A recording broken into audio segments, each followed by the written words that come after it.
Hello everyone, welcome back to my channel. Today's topic is going to be based on something that has happened recently.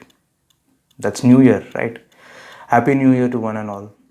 And today's topic, like you all guessed, will be about my New Year resolution and will I be able to follow it? Will I be able to stick to it? Let's check out. Before I start, I just want to know, why do we keep New Year resolutions? Why do we why can't we follow those small resolutions monthly? Why can't we keep a resolution for the month of March, for the month of maybe June, maybe July? These are just reformations, right? You can reform at any point of time. Why do we keep it at the first day of the new year? Why do we say, oh, I'll go to the gym on the 1st of Jan? Why not in the month of May? Why not any day of the year? Why do we put so much pressure on the first day? It's a unique question, but I had to ask it. So that's the first thing I want to know from you guys. So before I jump into saying whatever my New Year resolutions are, there are a few things that I would like to highlight on.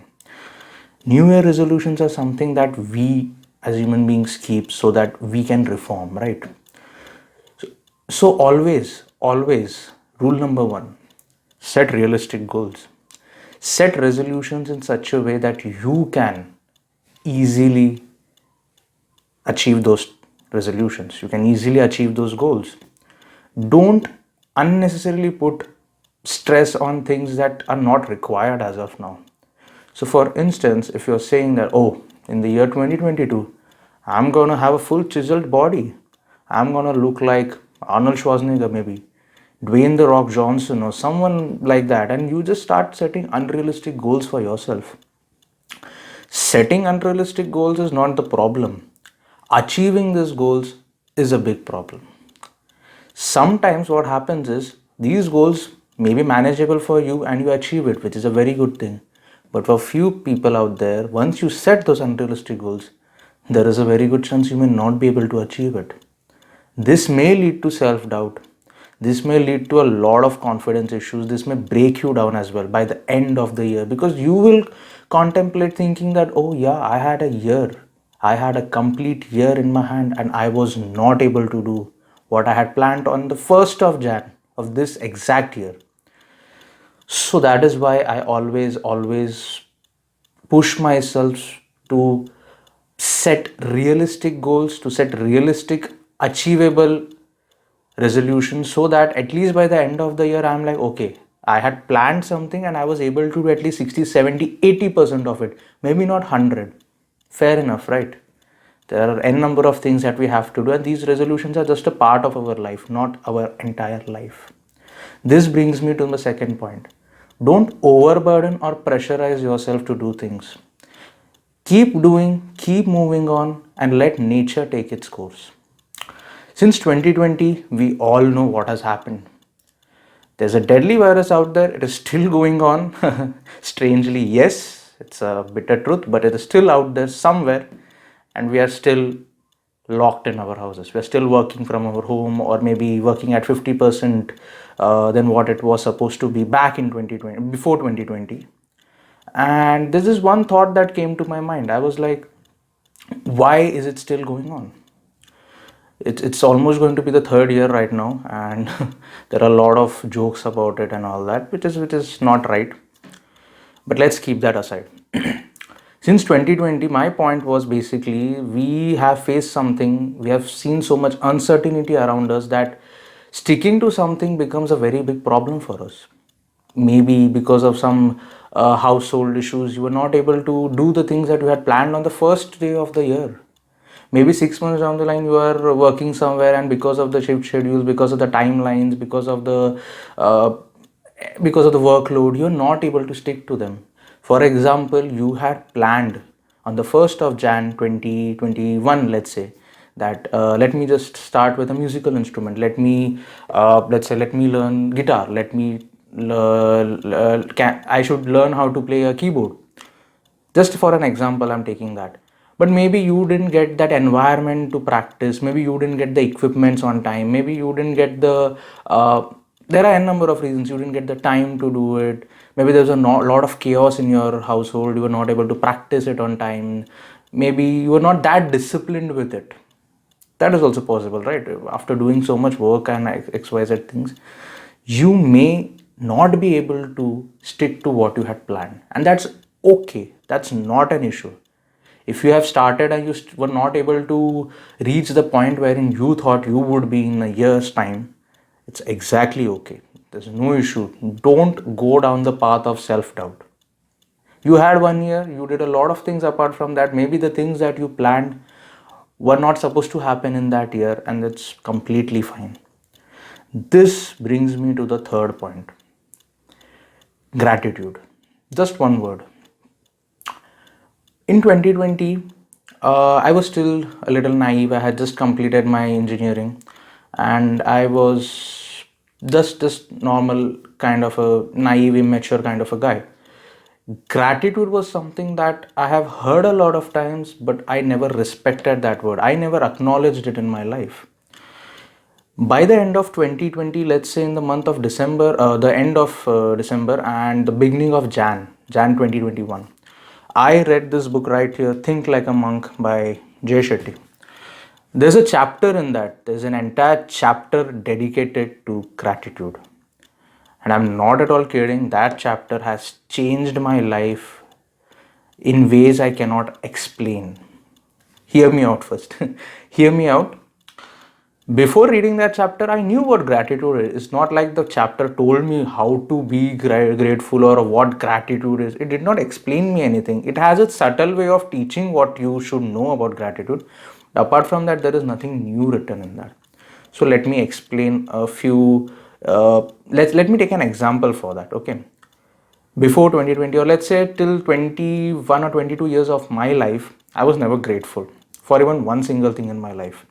Whatever I did, be it in the academics, be it with be it in any forefront, be it out, like for instance, if I learned something new, if something good went in my life, I acknowledged it as if it was my own victory.